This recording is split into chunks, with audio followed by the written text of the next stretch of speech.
to everyone. Hi, I'm from Papua New Guinea. If you're not sure where Papua New Guinea is, it's right above Australia, and within the Pacific, it's a sub-region Melanesia. So there are three regions: Melanesia, Micronesia, and Polynesia. So Samoa would be in Polynesia. So talofa, if you're watching from Samoa, talofa lava. Thank you for joining us, everyone. Yes, so I'm Bradley. I'm the Commonwealth Pacific Regional Representative, and I'll just hand it over to the participants to introduce themselves. Less about me, more about you guys. Thank you. Audrey, please take it away. Talofa lava, everyone. My name is Audrey Lee Hang. I'm part of the Student Association for the National University of Samoa. We don't actually have a youth association here in Samoa, but we are the contact point at the moment for the Commonwealth Student Association. I'm 20 and I'm Fiji and Samoan. Let Ty take it away next.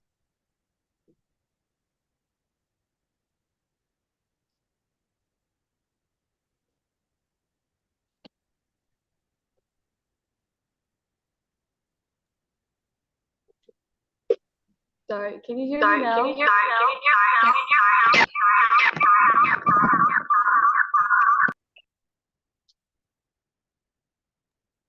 As Ty is prepping, is it okay if I can quickly introduce myself? Yeah, thank you very much, team. I would like to apologize. The reason why I'm turning off my camera at the moment is because there's actually, one of the problems that Samoans face as well is the internet connection. So having my camera off kind of like helps with to speed up the connection. So my name, just a little bit about myself. My name is William Burke Bali. I'm a third-year medical student, also representative of the National University of Samoa Student Association. It's both an honor and a privilege to be in the presence of both Benjamin Fraser as well as Bradley. Glad to be a part of this project by the CSA and looking forward to be a part of this discussion. Thank you.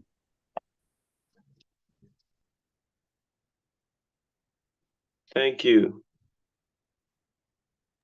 Hi, sorry. Okay, so I have the same problem as William, really bad internet connection, but so my name is Nataya Manu Ba'ai, but you can call me Tai. And I'm 20 years old, and I'm also currently National University of Samoa student rep for the science faculty, and it's an honor to be here right now. Thank you so much for having us.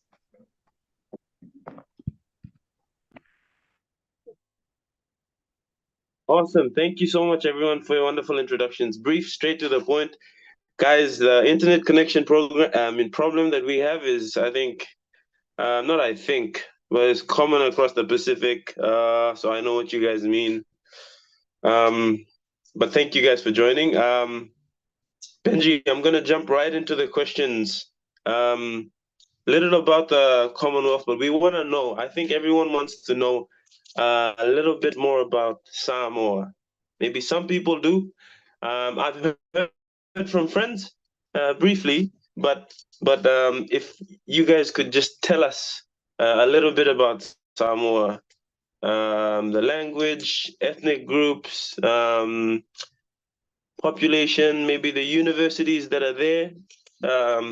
So I'm just going to drop that to the floor, and maybe one person can answer it. And then if someone wants to jump in as well and add something, they can do that. So, yeah. Tell us about Samoa. Thank you.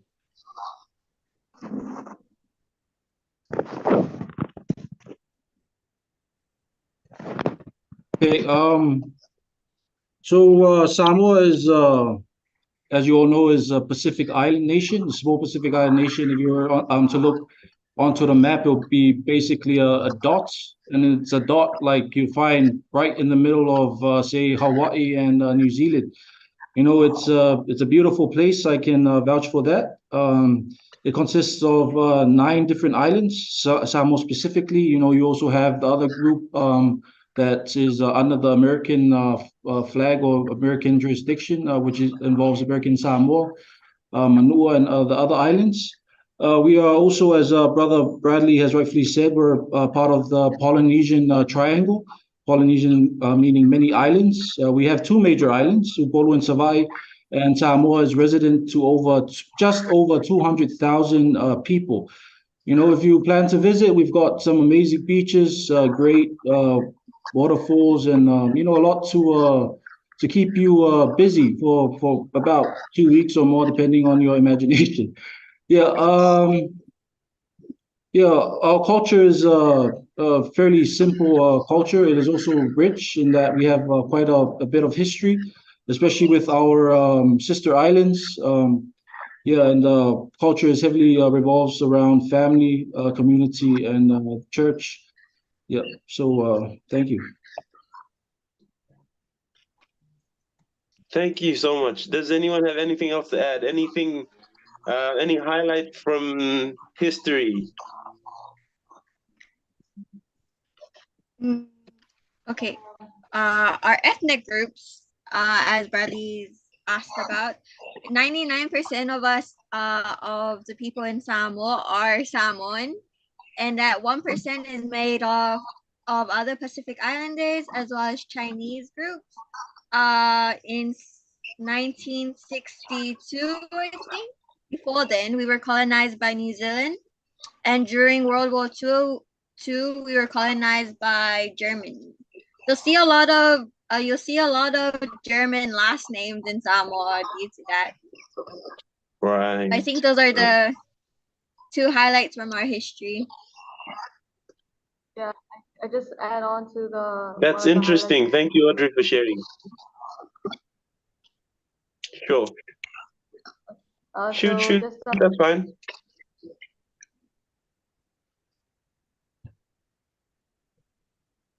Can you hear me? Okay.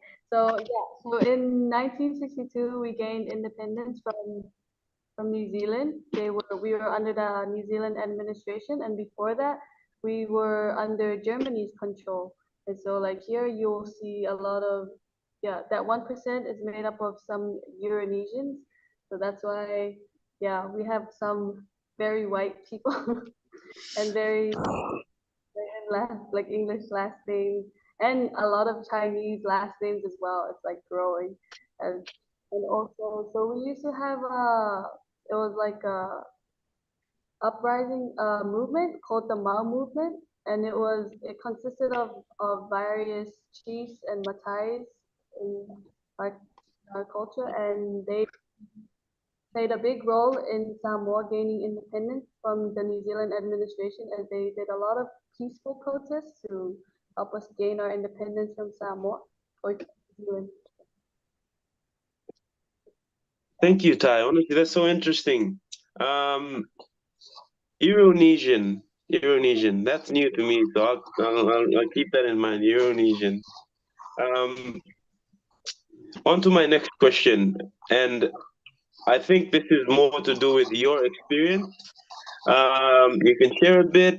You can probably explain it in a sentence, or you can go on to 2 or 3 sentences. But most of my colleagues or friends that I've met have been, they're part of the Samoan diaspora outside, and there's a big Samoan diaspora outside. I would say that compared to many of the other Pacific Island nations. So there's a huge bulk in New Zealand, Aotearoa, and then you have Australia as well.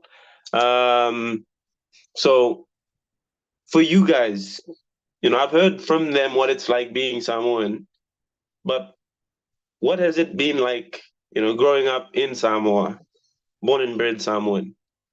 Yeah, if someone can answer that, or all, that's fine too. I think my experience of being Samoan, it's very family oriented. The culture is very family oriented. So you'll see maybe you'll have an auntie that's twice removed and you're as close as can be. Everyone is all, if you come to Samoa, everyone is almost all related.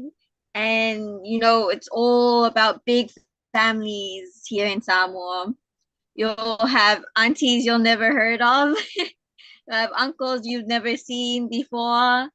And yeah, we're very family oriented. We're very responsibility oriented.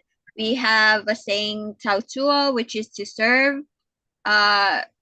It's especially seen in families, as we've said, because we're very family oriented.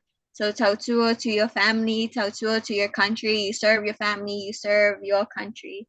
That's mainly what it's like in Samoa. Thank you, Audrey. Wow. Anybody else, or does that sum up? Yeah, I like that. I like the, I feel like that's a sense of Pacific as well, eh? But with everyone, big families. It's not something that you get too much of with the European, or the Western world. So yeah. Ty, you wanna go?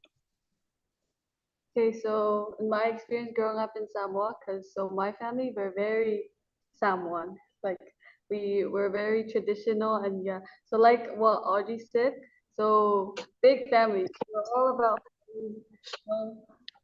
You're talking to one of your friends today, and then you find out tomorrow they're your cousin from your great grandma's cousin, auntie. Yeah, it's very everyone's connected.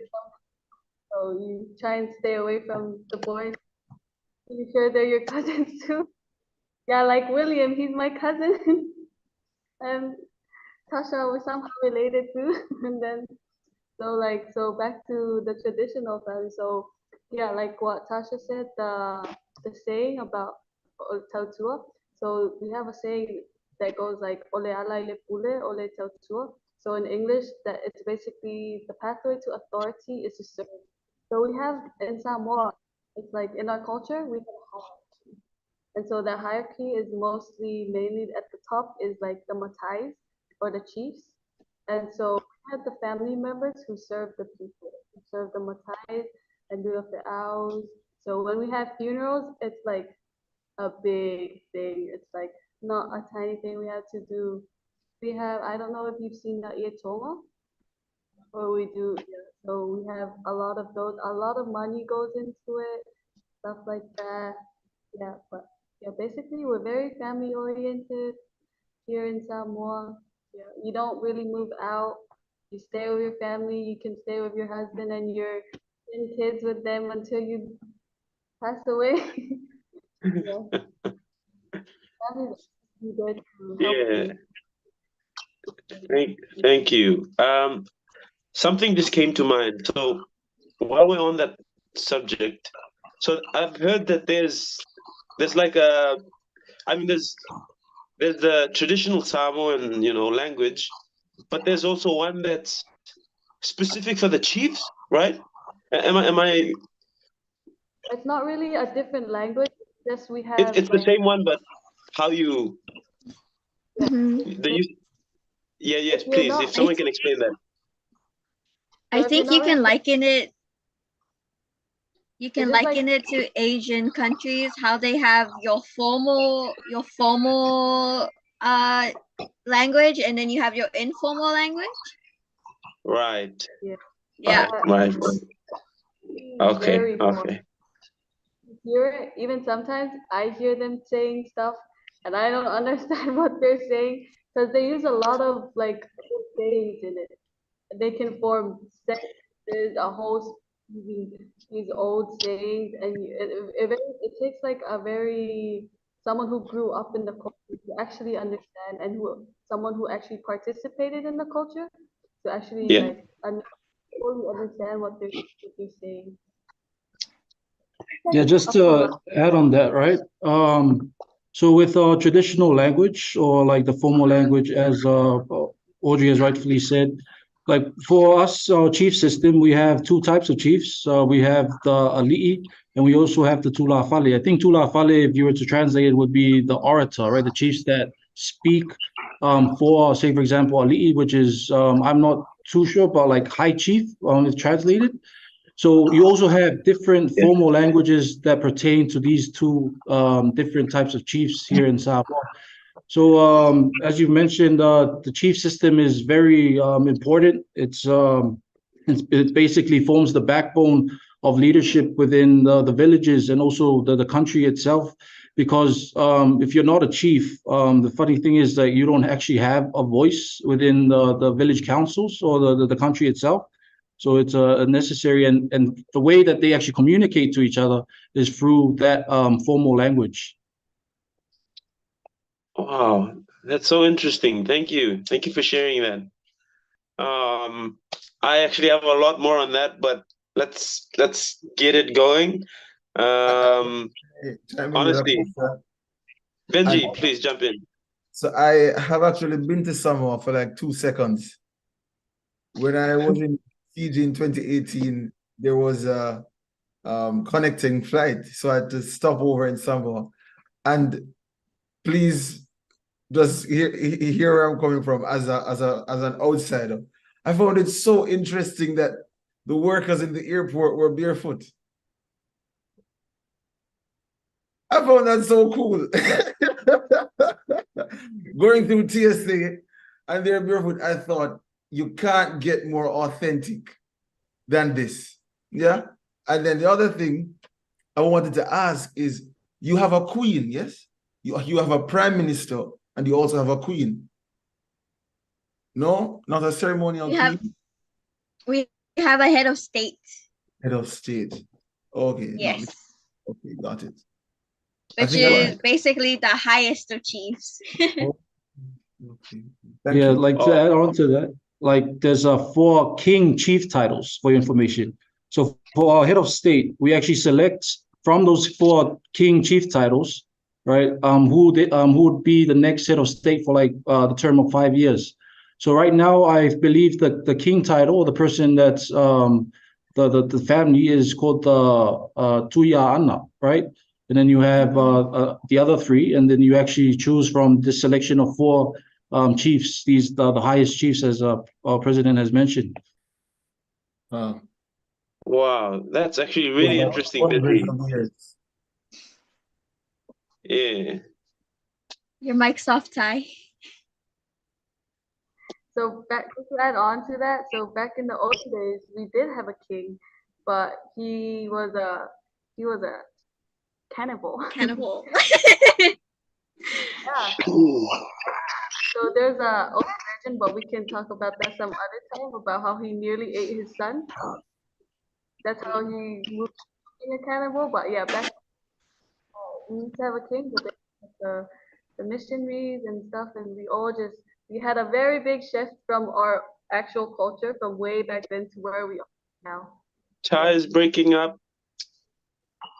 Oh, breaking up. Can you Benji, can anyone hear me? It might be your end, Bradley. Maybe it's me. I heard Ty pretty clearly, so it might be your end.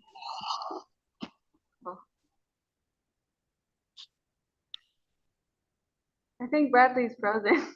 Yes, so I'll just help him until he comes back in asking the next question. And I'll start with Audrey. What are some of the strengths and weaknesses of the education system in Samoa? Well, I guess we can start with strengths. Right now, Samoa has the Ministry of Education has started to shift from a teacher-oriented and centered education to a more student-centered education. I've talked to the ministry sometime around this year, and they were particular about trying to take advantage, like work with the students' strengths instead of trying to generalize and trying to teach them something that they're not particularly good at. So they've begun to work with the student strengths and try to enhance them, which I think is a great step. I know a lot of people, they might not be good knowledge-wise, but they might be good with their hands in terms of maybe TVET education, which I think is great for everyone. Absolutely. Another strength I've seen is Samoa's very into holistic education. So we'll look at physical, we'll look at the knowledge, but we'll also look at your religious beliefs. A lot of schools in Samoa, they've also incorporated this into their curriculum for their holistic education, which I think is amazing. I don't think you can find that very often in other places, unless you're going to maybe a Catholic school. That maybe they'll incorporate that in their curriculum. What about, and this is for anyone here, preserving traditional knowledge? How good is your education system, Ty, in doing that?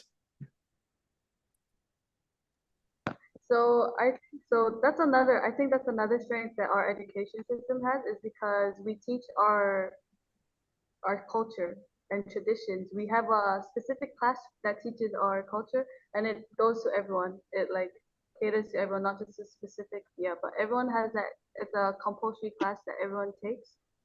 And we Class still on Samoan culture. not only the culture, but also our language and our system. So another thing about our culture, we have a system of counting food and livestock as well, and specific words for it. So those are the kind of stuff that we look at as well. And also how you talk, as you mentioned before, the formal talk, they also help you with that to some extent. William, what's your take on the strengths and weaknesses? Yeah, so with the strength about our education system, I think, is that we're actually open to change, right?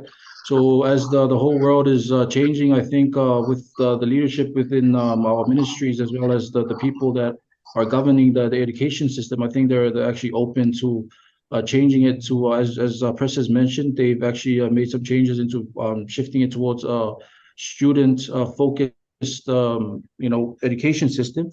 And I think she basically emphasized on that pretty well. So, like for any other country, third world country, or any developing or underdeveloped country, I believe one of the main problems that we face are the lack of resources, the lack of human resources, as well as the lack of physical resources. In Samoa, we have this program where we're now sending people overseas to work and to actually have it's a great opportunity for them to gain more money.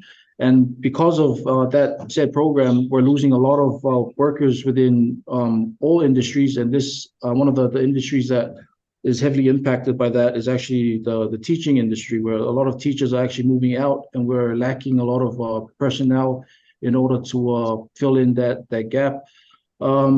And as you also know, we in Samoa, we don't have a lot of the resources, such as teaching resources, and we are quite lacking in terms of the technology which allows us to maximize teaching or learning within our classrooms. Yeah, thank you very much for the opportunity. Thank you. Bradley, you're back. I think in addition, Go ahead, Audrey. I think in addition to what William was saying about information and resources, there's also the worry about updated resources. Last time I was in high school, which was roughly 2 years ago, I think the textbook that I was using was from 2002, which was 20 years ago when I was still in high school. I'm not quite sure how it is right now. But from my knowledge as well, yes, we're lacking a lot in personnel in terms of teaching.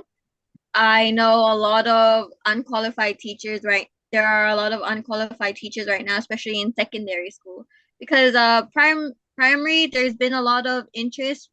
We're quite close with the Faculty of Education in our school, and there's quite a lot of interest, quite a lot of people going into that field for primary education, but not so much for secondary education. Noted.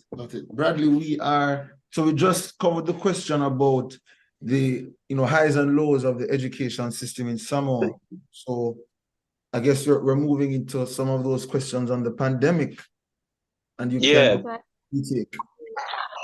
positive. Ty, please go for it. Go for it. Your space. Thank you. Another positive that I find it's a positive thing here in our education system is the bilingual. So we teach English and we still emphasize on the Samoan language as well.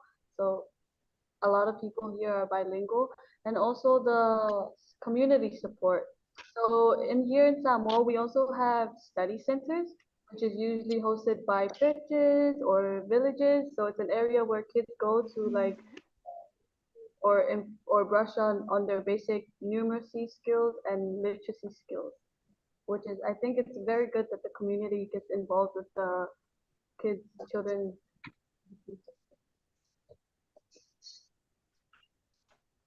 Thank you. Wow. Benji, my apologies, like we said about the internet connection in the Pacific, so I'm sure you guys understand. Usually when I explain to the Europeans, they don't really understand. So yeah. So I'm gonna move on to the next question, and I think it's interesting that William actually touched a bit on that.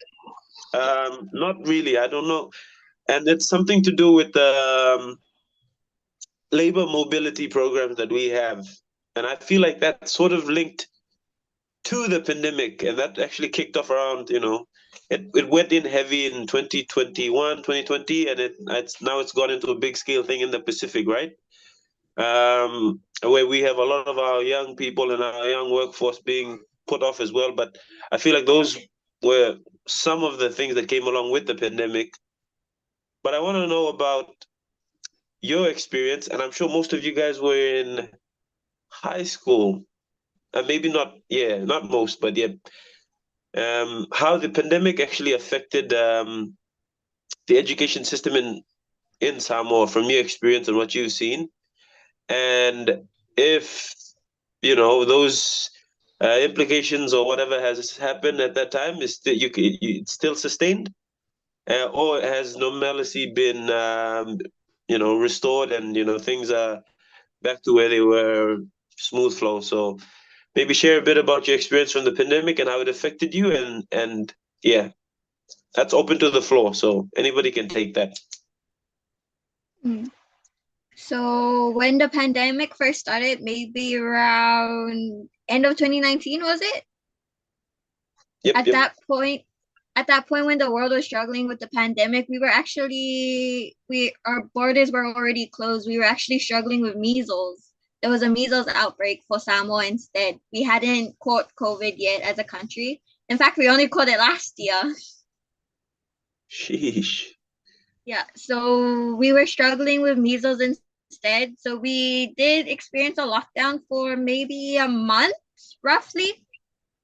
I think education ceased for primary level, and for secondary level, we were doing at first we were doing online, and then we started to ease into going back to face education. So what happened was maybe the senior levels, which was year 13, year 12, would go in for 3 days and then would rest for the other 2 days of the week. And during those 2 days, the juniors would come in and they would have their classes. That was my experience from my school. Thank you. Anyone else? William, Ty? So for my school, it was because we looked at also accessibility, because even though we wanted to move online, as you know, the internet connection not good. We live up in the mountains. Some people go back to the other island, and that island also has very bad connection. And so also to look at those who can afford it, because you still have to buy data, and considering that some families were like dealing with the loss of jobs, it was like making it harder for them to provide and continue to like afford the education for their kids, especially when you have other mouths to feed. We looked at that. So for our school, for my school, I have a younger brother who was in that school. So what they did is that they prepared beforehand, and so before the schools closed down, they gave out a file to each kid, and they had all the assignments, activities, homework and notes that they needed to do. And once lockdown was finished, they came in and gave in that file, like everything completed. But I think the thing I personally struggled with when we went on lockdown and due to the pandemic was like, it was like basically I was teaching myself the learning materials. Yeah, I was like trying to support myself. Yeah, basically that was it. And yeah, also the internet connection. We had to submit things on time, but it was just lagging online. And yeah, but still, in terms of normalcy being restored, I think right now we're doing good because the shift from like face to face to online, I think that helped us with where we're at right now because some of our stuff are mostly online now and we've adapted somewhat to it. So that was good. Interesting. William, you gonna jump in? You want me to jump in? Yeah, everyone's Sure, experiencing. brother. Okay, so as the girls has mentioned, I think the main change that I have observed take place during lockdown was the heavy reliance on technology. So the use of online educational tools and online meeting platforms were utilized for the continuation of schooling. Surely there was a lot of challenges that we faced in Samoa since, it was a sudden, and then we had to like really quickly make the change so that we don't stop education. And I think that was evident as well for the university level students because, the teachers didn't want us to fall behind in our curriculums. So yeah, so we did face problems such as the girls have mentioned, the internet connection. Not every student had an internet connection, and not every student had devices to actually access this internet connection. We also faced problems such as a lot of us lacked the knowledge or the skills to navigate through a lot of these online platforms or to utilize any of these ICT tools in the first place. So both students and teachers alike, um, you know, especially with primary and secondary level students when they had to go home and they also had to access this. We also faced a problem with a lot of parents not having, because unlike our generation, the previous generation, so the generation of our parents, a lot of our parents didn't really have they didn't finish schooling, so they had a lack of education to actually teach the children while at home because obviously we're in a much better place than what our parents were back in the day. We also yeah, so there's quite a lot of challenges that we faced during that period of time. But the thing that we are thankful for is that we were able to continue on, and it only lasted, I believe, 6 weeks for COVID, and then we were actually able to, from my experience, we're actually able to get back to the normal pretty fast. Wow. Yeah. That's interesting, eh? The length, I mean, the period in which it varies from, I guess, island to island and place to place. But yeah, Ty, do you want to jump on or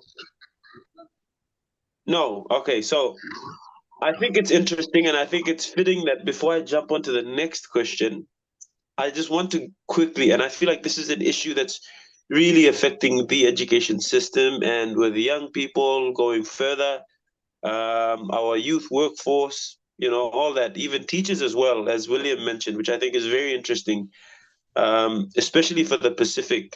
And I know that the Prime Minister of Samoa has been vocal in the Pacific about this. Labor mobility being driven by Australia and New Zealand, which is taking away a lot of the young workforce within the Pacific Islands, right? Right? Because we need our young people in the islands.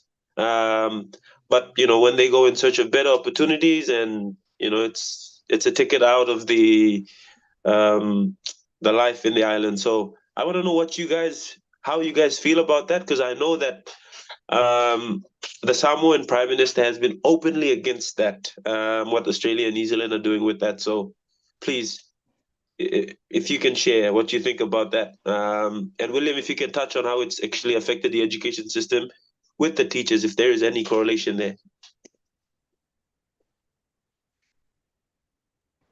Yeah, so with the this labor mobility program, I did mention it largely affected the teachers, but I think it's affected a lot of like all industries basically within Samoa. I'm also from a family that owns a business, and we've actually lost 5 employees, and that's 5 out of close to 30 employees that we have in total. So as you can see, that we lost almost 30% of our workforce. And with teachers, I have been hearing a lot about younger teachers actually leaving to actually seek opportunities overseas. The sad thing about this labor mobility program is that it was actually set for the unemployed, but then I'm not too sure how a lot of the workforce that were employed actually had the chance to actually go overseas to seek this opportunity, because the main focus was for the unemployed youth of Samoa. And therefore, since these people were in work, when they left a lot of vacancies within a lot of organizations and a lot of businesses, as well as school, the education system. Yeah, so I think they're still trying to find ways to combat that problem. They've also tried, using, for example, the tax numbers here in Samoa, like to try and make sure to find out those people. But then, from what I'm seeing, it's having a little effect, because a lot of people that are actually working class are actually leaving to gain this opportunity. Yeah, thank you. Wow. Yeah, thank you, William. I think that's an issue that's, affecting the region at large. So it's very interesting hearing a perspective from another island as well, island nation. So does anyone want to jump in, or we'll move along to the next question? I'll just add on a little bit, just a touch. Sure. So I think what's really attracting the people to like seek opportunities overseas is the income actually, because as I mentioned before, here in Samoa, we're very family oriented. A lot of us live with our extended families, so that's a lot of people to like provide for and like take. And here in Samoa, I think the minimum was like $3, maybe. I think, yeah, but I know some, because our family, we also have businesses, and we know some of $3.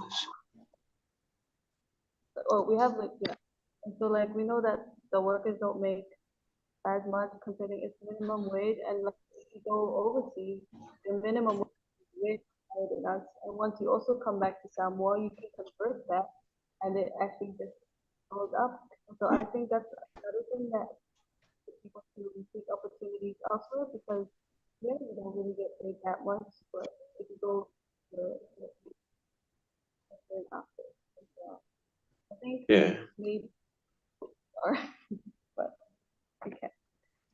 So Right. Also, thank you. Honestly, sorry, Audrey, go on.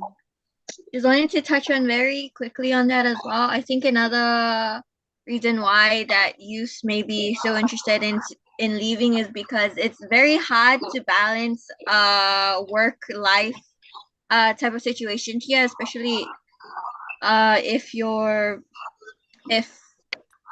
don't have tertiary level education. It's because a lot of part-time jobs in Samoa is actually full-time hour, but for part-time pay. So we'll be paid less than minimum wage. Wow, that's interesting. We could actually dive into that. That's a whole, can of worms and a whole conversation altogether. But I want to get this moving along and touch on COVID-19 as well. But for students, for you guys as students, how did the closure of borders affect, Samoa, for students? Has it affected you guys? Has it not? Because it was interesting hearing that it was short, but I'm sure the closure of borders for other countries also affected the movement of students and is that something that was visible, or yeah, I'm just gonna drop that to the floor again. Anybody can take that on, maybe from one person. I think the who is affected mostly by the closing of the borders is our international students or our students from here leaving to there. So when the borders closed, there was a significant, like a little bit rise of numbers in suicide rates. So we had a suicide case for one of our scholarship students that went overseas. And so it made it so once the borders were closed, it was hard for the students to return to Samoa to be with their families. And also they were not sure if they were able to continue their scholarship. And also I know of a few kids whose scholarship who they weren't able to like continue their scholarship due to the borders being closed. So they eventually just stayed in Samoa. But I think it mostly affected the international students as well. Yeah, like I briefly mentioned before, while everyone else, we only just got hit by COVID last year, even though our borders were closed. So it was quite in terms of education system, Samoa really just returned to normal as soon as the borders closed. But because like about 25% of our economy is made up of tourism, there were quite a few of students who couldn't continue coming back to school because their family were just struggling to feed themselves, much less send their children back to school. I noted a lot of students while I was in high school, a lot of students would break down because they couldn't come back to school or they didn't know how they could afford to come back to school. Thank you. So moving on, I think this is still on that, and this is predominantly to do with. I'm going to ask the next question, and unless Benji has another question somewhere, but being from the Pacific region, I think, especially in the islands, whether it's in Vanuatu, PNG, all the way to Samoa or Hawaii, we're very prone to natural disasters, right? And unfortunately, some islands more so than others, given their size as well. But I want to hear about your recount of natural disasters that have affected Samoa in the past, I think, 20 years. That maybe you've lived through one or that you've heard about, and if you can just touch on how it's affected Samoa, but with a specific focus on the education system, that would be interesting to hear from you guys. And then generally as well, how that affects daily life in Samoa. So I have my experience from here, but I want to hear from you, and I think everybody wants to hear about what it's like in Samoa as well and in the Pacific. Thank you. That's to everyone.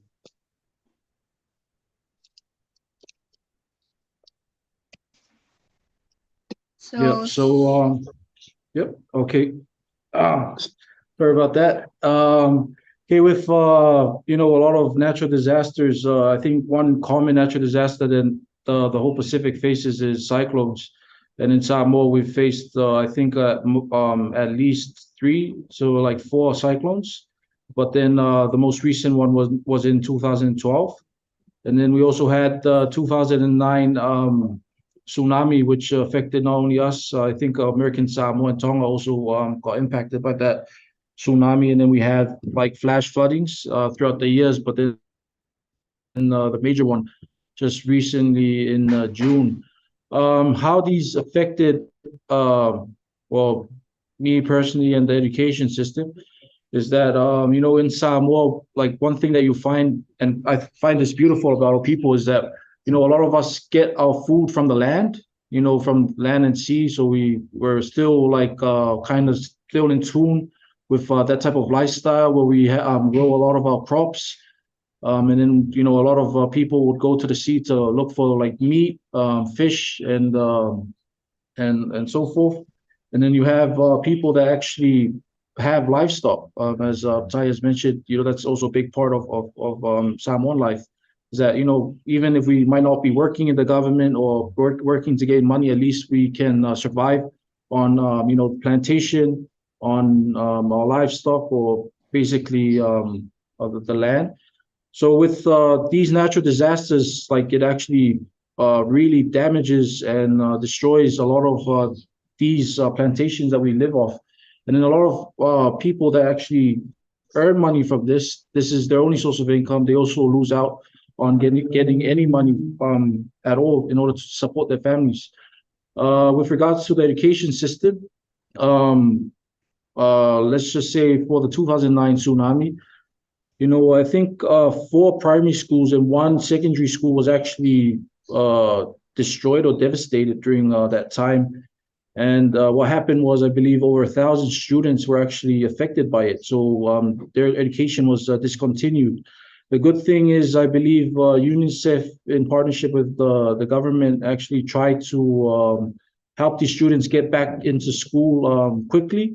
And how they did that was they had neighboring schools, I believe about 8 neighboring schools. They were able to shift these students to these schools, and then they were able to support these schools because now these schools have many more students in which they couldn't cater. So UNICEF provided a lot of, for example, tents, equipment for improving water and sanitation, amongst other things that were necessary for these schools to support each other. I believe with the recent flash flooding, 20 schools, so this was in Savai'i specifically, 20 schools were affected. So a lot of students were able to continue, but then the government was able to fund, the progress of fixing these schools up for it to start back up fairly quickly. So it was within a couple of days. Yeah, so that's basically my perspective and what I know with what happened and how the government responded to these disasters. Thank you.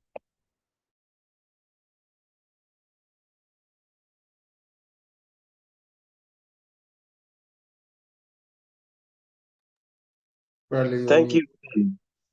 Audrey, you want to jump in?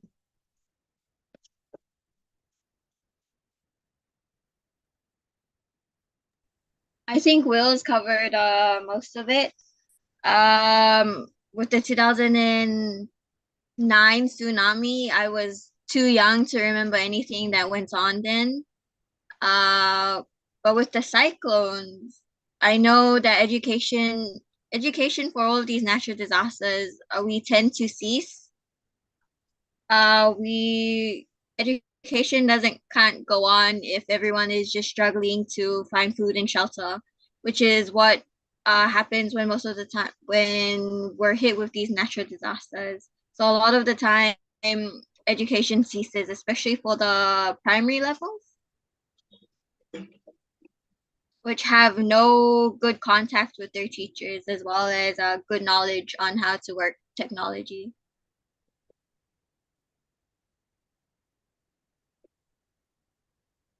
Yeah, thank you. Bradley, if I Well, could chime in here. sure. Take it away. When we talk about resilience in education in the context of natural disasters, I often wonder if the people who talk about this contemplate the need for people to attend to their families. Resilient education, I don't think it should mean that education won't pause for a time. A natural disaster must give room for breath. People die in natural disasters. People are confused in natural disasters. And I don't think it's a weakness of an education system where the people of a country need to take time to mourn, not just the loss of life, but also the loss of infrastructure, the loss of, important artifacts and spaces in your country that are totally wiped away. Again, I am also from an island. Just last week rather, I was at home for about 3 days. I didn't set foot outside because of the rain. A tropical storm passed through my country. It was a direct hit. In fact, it started out as a trough, so it hadn't yet been labeled as a storm. and then it progressed into a storm. And just the few hours of rain, it caused so much damage. We had to call school off for the day. So I think where we talk about resilience, it's a matter of how soon can we get our students back? How much of a priority is it for students to go back into the classroom, or if the classrooms aren't available, for learning to take place? But I certainly hope that when we put, in writing what resilient education should look like in the context of natural disasters that are exacerbated by climate change, we must give account for the fact that people need time to breathe. Yeah, I had to drop that in, Bradley. Yeah, I wish I would have said that in the Conference of Pacific Education Ministers meeting, Benji, honestly. Definitely, I wholeheartedly agree. And just to touch on that, especially within the context of the Pacific and our reliance on the ocean and on the land, not only as a means to have a roof over our head, but for food as well, right? So I feel like within the Pacific, it's also a unique challenge in that with natural disasters and affecting the education system, food security is also compromised. I've seen that. And although the classrooms may be intact and you have the education system there, but when food security is compromised, that also affects the education system. So I thought that was something interesting that I wanted to point out. But thank you, Benji, Chair, for touching on the resilience building around education and what resilience should look like and should mean to us as well. I'm going to move on to the next question. Guys, this is my first time hosting a podcast, honestly. So you're doing excellent. Rate me after this. 5 out of 10 is good. 4, I won't take a 4, Audrey. So 10 out of 10. Too kind. Okay. So I want to touch on the next question, which is also to do with, I guess, natural disasters. But this is more so of something that we face every day. And it's become, and this is something that the Pacific is championing and something that's facing, I guess, the whole world at large. But I feel like the island nations have been at the forefront of this. And I know that you guys know what I'm referring to, and that's to do with climate change. So I want to hear from you guys. How can small island states like Samoa prepare to adapt and mitigate the effects of climate change, particularly in the delivery of education? And this is me just reading off the question, but I want to hear from you guys. We'll start with probably William and then come through to the girls, but this is something I'd like to hear everyone's perspective on. And I know, this is a topic of discussion in the Pacific. We had the Pacific Island Leaders meeting, which just happened recently. And this was, right at the forefront. And I know that Nauru and, the small islands like Tuvalu have taken center stage around those discussions. But, rather than just trying to ship off Pacific Islanders to Australia or New Zealand, how can we actually, adapt and mitigate the effects of climate change in education, particularly in delivering education? William, you want to start? Yes, sir. Well, thank you very much, Bradley, for the chance to answer this question. Yeah, so I think, as you've already mentioned, this is a very big part of Pacific Island life, is that, every day we are, we are always worried that we might actually get affected by natural disasters, especially for us during cyclone seasons. With regards to education, I believe it is important that we try and involve and educate, as many people as we can. And, it's good to start from a young age, so that they become aware and they are able to, as they grow older, the future generations will be able to come up with better ideas in order to, say, for example, adapt and mitigate the effects of climate change. So introducing climate change education from, probably as early on as primary education towards tertiary education, and also involving it not only in formal education but also non-formal education. Topics such as emergency preparedness and disaster risk reduction. So these are amongst many other topics I believe that need to be discussed and need to be prioritized, especially for us Pacific Island nations. And it's important for us as well to voice out this to the rest of the world, because we are the ones that are, in the midst of all of this. We're the ones that are largely affected by this.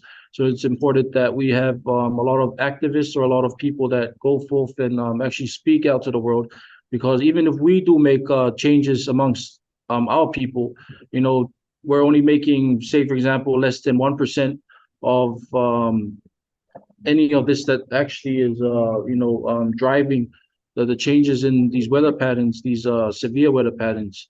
So, yeah, thank you for the opportunity. Thank you, William. That's Audrey. Sorry for putting you on the spot, Audrey. It's all right. I think we'll really emphasize on what needs to happen first. I think at grassroots, we need to start looking at the education system first and how we're teaching it. I've worked with the Ombudsman's office before, and we've gone over climate change in the curriculum. And unless you're taking geography in year 13, which maybe only a third of students take, if you're lucky, you won't know that much about climate change in terms of education. You won't hear about it much. So because we're divided into fields as early as 16, so if you're taking arts, you'll learn arts or science or commerce. A lot of the time, there's you won't know what's going on in terms of climate change, and all you'll ever know as you progress to tertiary level is deforestation, maybe, and global warming.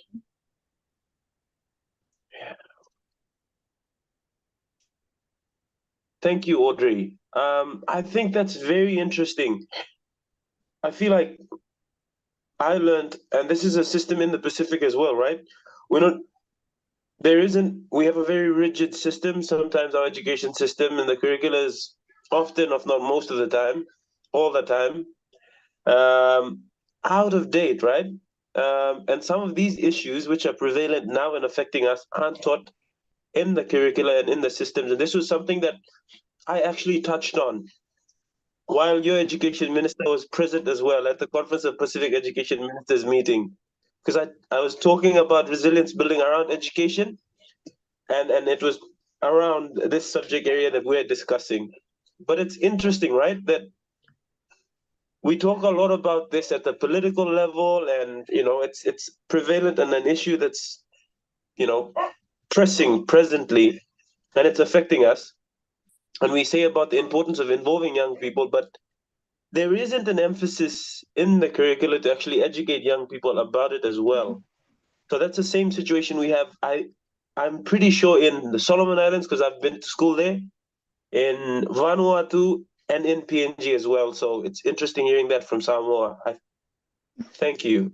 It's a key takeaway for me. Does Ty have anything to add? Or should we move on to the next question? No, I think they pretty much covered it, incorporating climate change education. And also, just one thing I wanted to add on, I'm not sure if anyone has mentioned this, but seeking collaborations with organizations and countries to help, combat climate change, and also to promote education in regards to climate change, because at the end of the day, we're just a dot on the map and everyone else is contributing to climate change. So we just need to seek collaboration and gain more knowledge, and also have programs to help educate not only the youth but also older people. It's still important to get them involved as well. That's Right. pretty much it. Thank you. Yeah, Benji, if I'm sure we can actually take note of that. Me more so as well, since I'm the Pacific Regional Rep. But That's a very interesting advocacy point in terms of curricula as well, and having climate education. We discuss it a lot, but it's not, in the education system within the Pacific Islands, far and wide.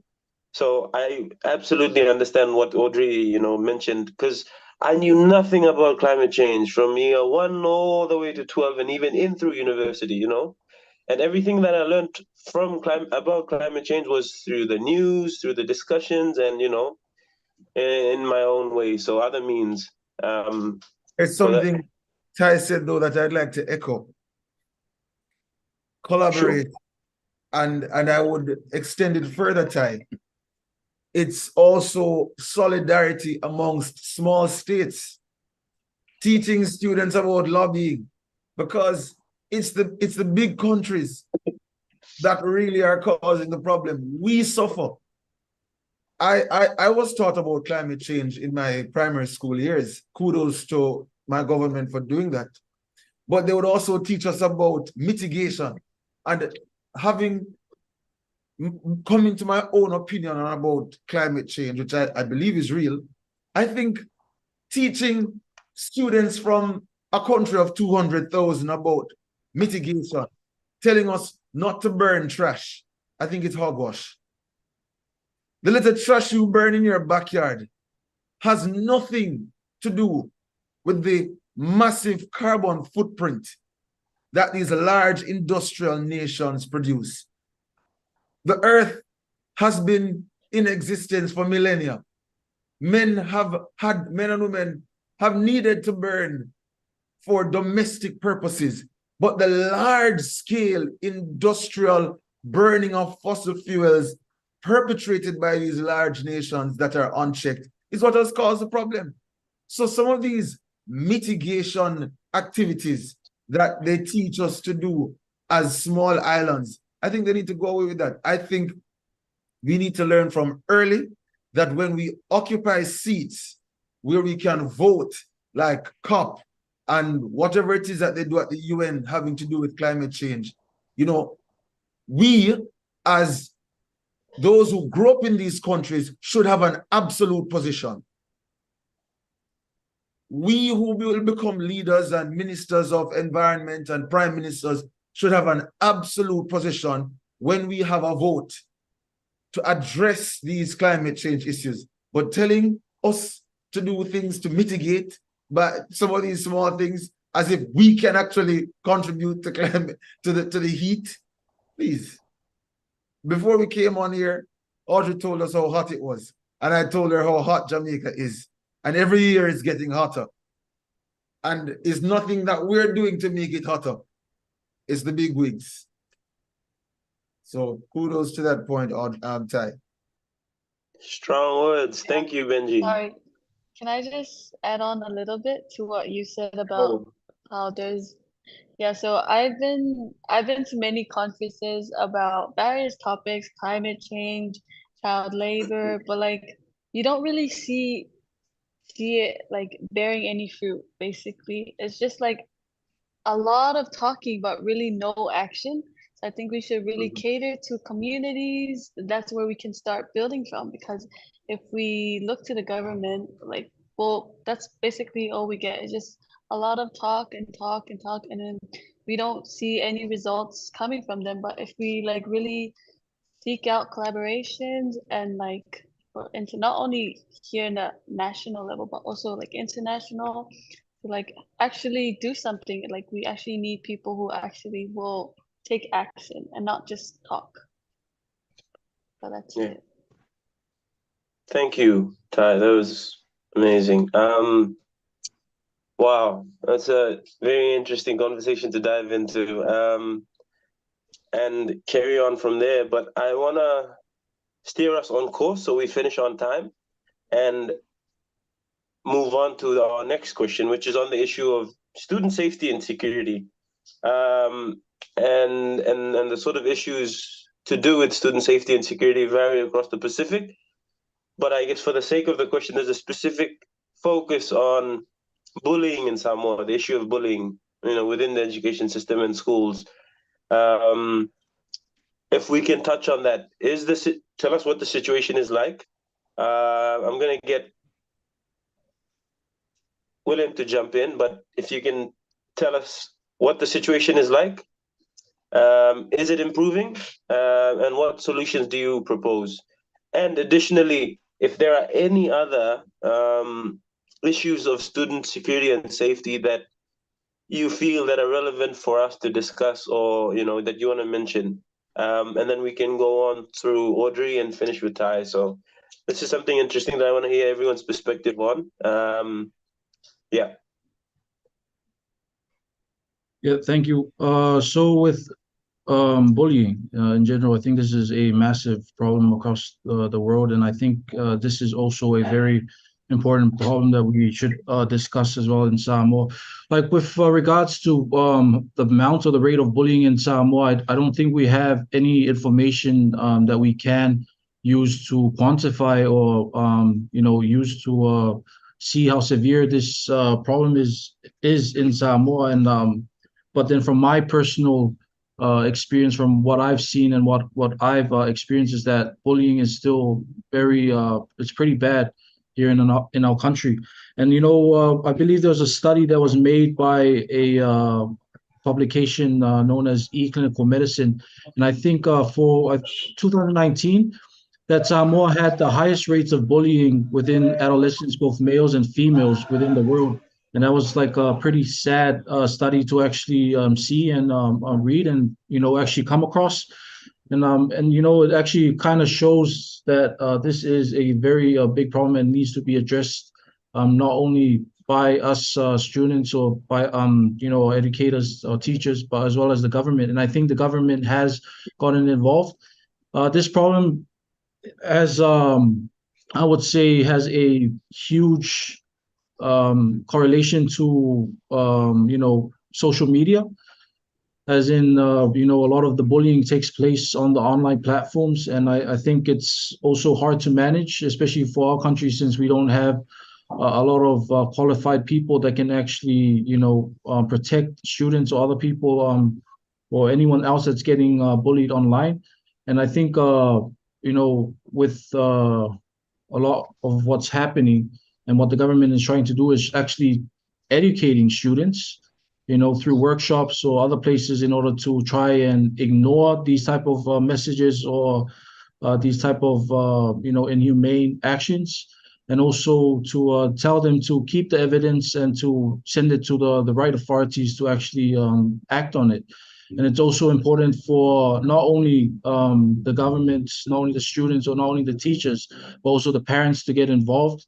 Spend more time with your children, quality time, seeing what they're actually doing. Making sure that they're okay. And I believe the study did show that with a higher level of peer support and a higher level of parental support, this actually decreased a lot of bullying rates within for example, for these kids that are actually getting this type of problem. Yeah, I think that's as much as I can go with that answering that question. Like for me personally, I haven't experienced any bullying, but then if I were to see some bullying, and I have throughout the years, I would actually go and help out the people. And I think that's also one way that can actually combat that, is try to if you know that other kids are actually getting bullied, it's best for you to take it into your hands and help them out. Yeah, thank you. Thank you, William.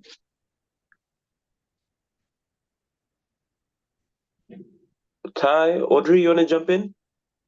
Yeah. Just yesterday we were discussing the questions, and I said to these two, like, it's not really bullying in Samoa, because when you get bullied in Samoa, you fight back. Samoans are quite an aggressive population. But yeah, I've seen just this year there's been a lot of school violence. I'm not sure that bullying is the right term, but school violence definitely describes it well. We've seen a lot in tertiary level, we've seen a lot in secondary level, and it's an ongoing problem right now, and the only solutions that we have that I've seen been put in place is suspension and expulsion, which doesn't really solve the problem. You know, you're just letting another school take the problem is basically what you're doing. You're letting it continue outside of school is what you're doing. So it's not a problem that's been solved well in Samoa, and I'm sorry to say I can't offer a good solution as well. We've, and I'd like to echo William's sentiment about cyberbullying, especially last year when we went into lockdown when COVID finally hit. I saw a lot of cyberbullying happening in those 6 weeks that we were in lockdown. It was quite rough, especially when I saw a lot of the things that were said. Very rough. It was uh, a lot of parents even started to butt into the conversation because even they thought that what was going on was too much. And it was because Samoa is a very small country, information spreads like wildfire. So it wouldn't stay in a small population of people. Everyone would know and everyone would see what was being said. In terms of security as well, what are other issues that we face as Samoans in terms of student security is sexual education. Right now, if it's very horrible in Samoa, but if you get pregnant, a lot of the time you'll be expelled from school. Wow. Especially in this is especially prominent in primary and secondary level. So if you're a girl and you got pregnant, there's no way of you finishing your education. That's interesting. Well, Benji, Chair. Yes. Did you hear that? Did you catch that? I That's heard that. news. Yeah. But we had a conversation with some students and youth leaders from Uganda 2 weeks ago. And in Uganda, they have a very high rate of teenage pregnancy. And one of the panelists explained a similar situation where the girls, though they are allowed to actually continue with school, they are required to come to school even during their exams if they are giving birth. So really no real provision is made for these girls who have to deal with teenage pregnancy. Yeah. They certainly shouldn't just Audrey, I wanna. Yep. Sorry, Chair. Sorry, no, go ahead, Bradley. Okay. Audrey, I want to touch on that because I think that's interesting and news for me as well. But do you think that's more of a cultural thing within Samoa, or as to outright expulsion? Because I know in PNG there's a bit of, I guess, Nuance. intolerance to an extent where they you can withdraw and then come back around and continue your studies, that sort of thing. So it really depends. I came from an all girls school. You're luckier if you're in year 13, which is senior level for us, because there are other options that you can take. We have a preliminary courses at NUS, for example, or you can come and you can inquire if you can repeat the same year. However, if you come down younger, maybe you're 12, maybe you're 10. No, I have friends who haven't completed their secondary education because they were outright expelled. I'm not sure. Yes, I think it is. I think it is a cultural problem because a lot of schools don't want the shame, in quotation marks, the shame of having this person come to school and showing that they're pregnant. Right. Interesting. Wow. Okay. Can I Thank you just for sharing that? Yeah, Ty, go on. Sorry, I just wanted to touch up on what Audrey said about the pregnancy and in regards to culture. So in Samoa, we have this saying, and I think we have a saying that goes like, Samoa is founded on God. So Samoa is like a Christian country basically. And we have, so so in the Bible it says like sex before marriage is very taboo. And basically, yeah, sex in general is a very taboo topic here. So that's why there's like a big stigma surrounding teenage pregnancy and stuff like that. So Right, that's right. is a very big part. And I'm guessing if you guys can jump in on this as well, since we're on it, that at secondary and let's say, yeah, year 9, 10, sexual education, is it stressed in the curricula or not so much? No, we don't have Right sexual now, education. We right now only it's the not in the probably curriculum. yeah. However, Right. I do applaud MES. Right now, they are working. They're almost complete with a sexual education curriculum. Wow. Okay. Interesting. Yeah, thank you. Benji, how are we doing on time? I think based on where we are in the questions, we're doing quite well. Sorry. Can I Right. add a little bit on the bullying, in regards to the bullying topic question? Yes, Just a please. little bit. Feel free. Thank you. Okay. So, sorry, what was the question again? What was I think the question was around the issue of bullying, and it's interesting that William actually brought out a study that supported why it's actually an issue in the Pacific, of Samoa was seen to have some of the highest rates of bullying. And then, okay. you know, the issue itself in terms of student security, how it affects students in Samoa, and how this is addressed. If you were to have any solutions or propose anything, or how it's being addressed currently there as well. Okay. Just to add on to what William said about the study, though. So there was an article in the Samoa Observer, which is our newspaper here, and I think it was around 2020, and it reported how there was an article. It's called the Lancet. I think it's one of the very popular medical journals, and it said that, and it reported that around 79% of boys in Samoa are bullied, and 70% of young girls were also being bullied. And I think the reason why, so one of the reasons why it progresses a lot is that there's this thing where you don't want to be the tattletale.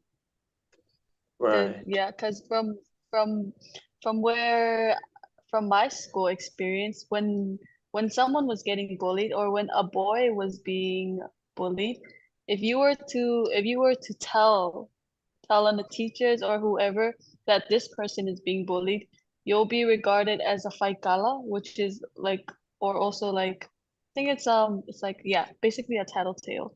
Or if you were the person being bullied speaking up, you'll also be regarded as like a tattletale, or you'll be seen as weak and stuff like that. So also I think it was last year, there was, in regards to cyberbullying, there was a few students committed suicide over the issue of cyberbullying, because as Audrey has mentioned, for lockdown, we have a lot of cyberbullying. It was very evident. There were various confession pages that kept on popping up on Instagram, and it was basically just one person saying a rumor they heard about the other person, and then they would just keep adding on to it, and it would just beat the other person down, and it would just lead, and then one thing would lead to another, and that's how it keeps progressing, because we're like stuck in this place of like not wanting to be the tattletale or like something like that. But I think the only solution that I have in my mind personally is to like punish them. And this is because, so as I mentioned before, Samoa is a Christian country. So I know in other foreign countries it's seen as child abuse, but here a lot of people justify it like to some extent, because so there's a saying in the Bible that but the Don't rod spare or the They're rod the and rod. spoil the child. Yeah, but the rod of correction shall drive it from him, far like from him. So like we believe, so a lot of Samoans believe in that, and usually if you get fussy, if you get like a little spank from your mom or from your parents, The blessing. you'll know you did something wrong, and you don't, Necessary for and you know, Samoan kids. yeah. So like one of our biggest fears is getting that blessing from our parents, because yeah. And so but also I think Benjamin mentioned something earlier in the discussion about teaching love. I think just as we have courses on or like classes on the Samoan culture, religion, and also how we're talking about including incorporating climate change education, I think we should also include Emotional lessons education. on lessons on 100%. empathy, love, and just because sometimes Samoans are not very affectionate and we don't really show it. So yeah, I think we should just teach that as well. Mine as well. Yeah. So that's it from me.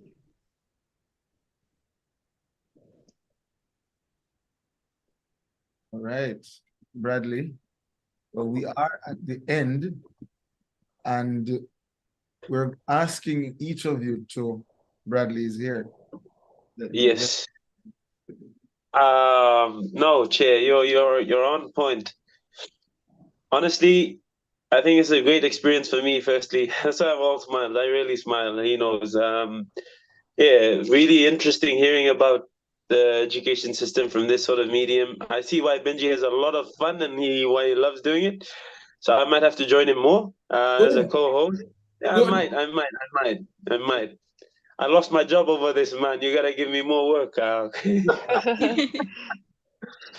But thank you guys so much, honestly, for sharing about Samoa. I think we're gonna be there twice next year, right? If all goes well, me and Benji. So we'll definitely be seeing you guys. We hope to see Samoa, the beautiful culture, the language, the place, the students there. And I know that Samoa has a lot of potential to actually build a strong student voice in the Pacific, because Samoa has always been vocal on a lot of these issues, and therefore there's a need for the damn it.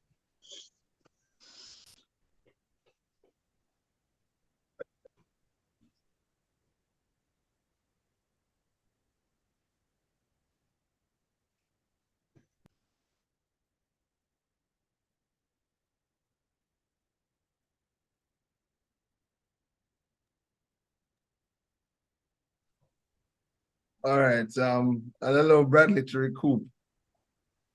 In the meantime, We totally understand. yes, Internet is just a big problem. we understand the frustration.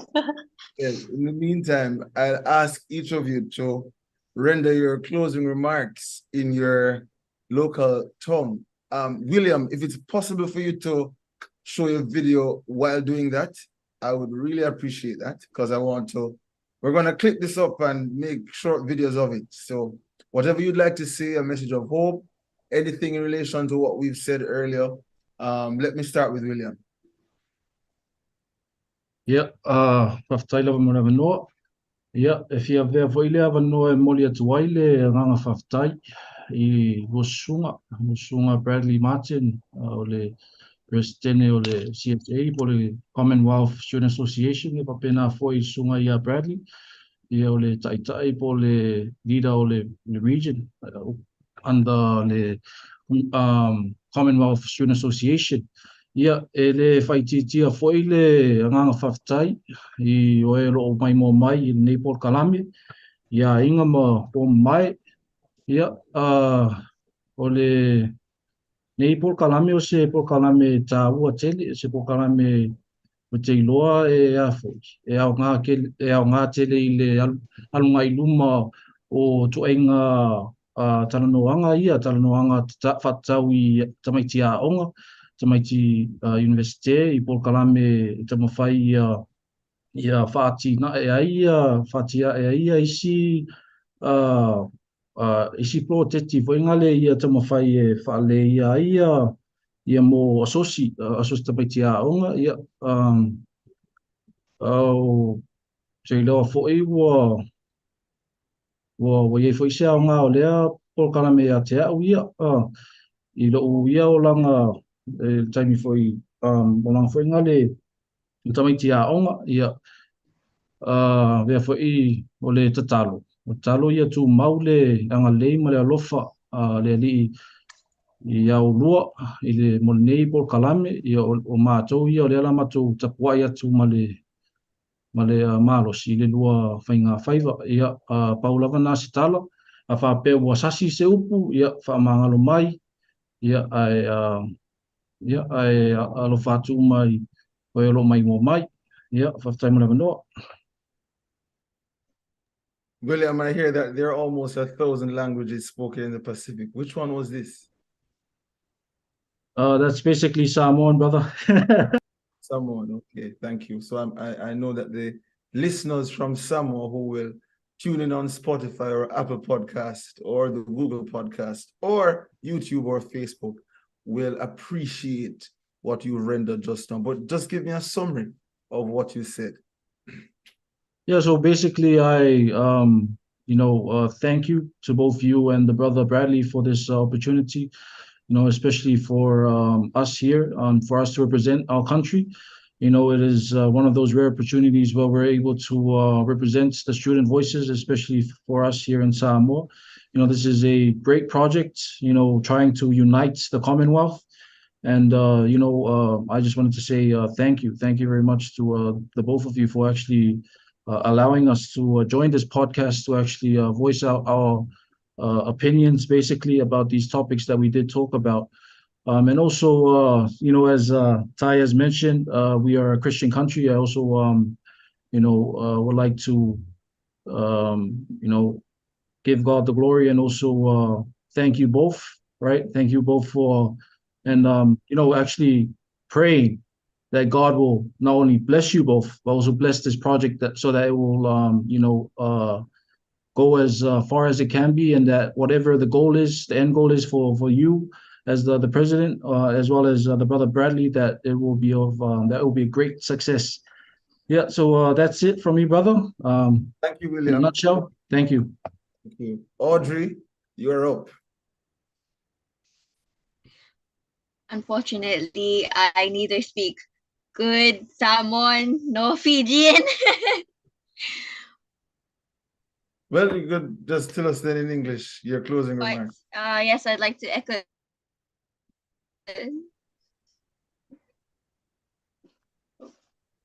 But I'd just like to thank you and Bradley as well for this great opportunity. Thank you for listening to our voice. Thank you for having an interest in our voice. As well.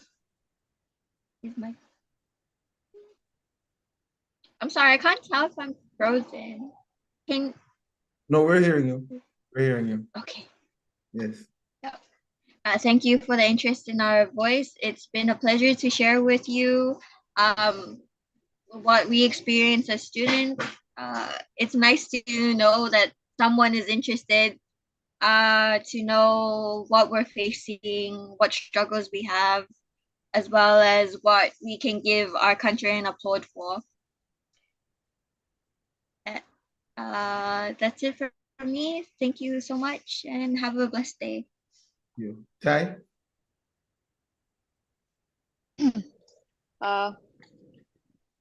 Don't mind my Samoan, it's a bit it's a bit rusty.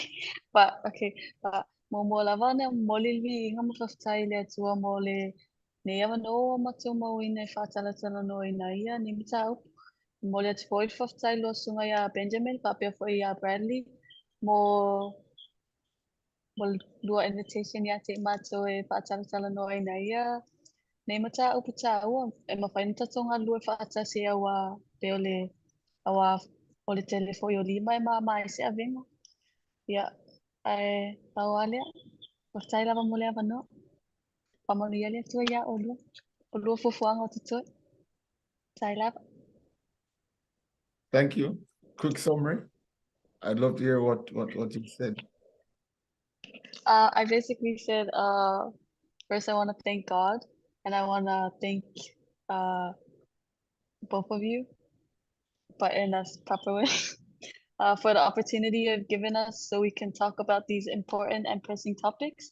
And also, there's a small Samoan saying in there that says, "Ole otelio lima mama ilia venga," which means like the more hands or like the help we get, like the easier the load is. So like, yeah. And also, may God bless you and your plans for the day. Thank you. Thank you. Truly, for us, it is an achievement, one, to be connected with you, because we believe that all countries in the Commonwealth are to be regarded equally. And if we say this is a voluntary association of member states, we can't have a Commonwealth of just a few African nations, a few Caribbean nations. And so as chair, I feel so proud that we have now established some real connection that we're going to grow and continue. And together we will make impact in Samoa, in the Pacific, in other parts of the world, together as we build global solidarity on education issues. And we will be in touch. We are no longer strangers. So thank you very much. And until our next episode, I believe we'll be still in the Pacific. We're going into Fiji for our next episode. Thank you. Take care. Thank you so much. You as Thank you for well. having us. Thank you, brother. Have a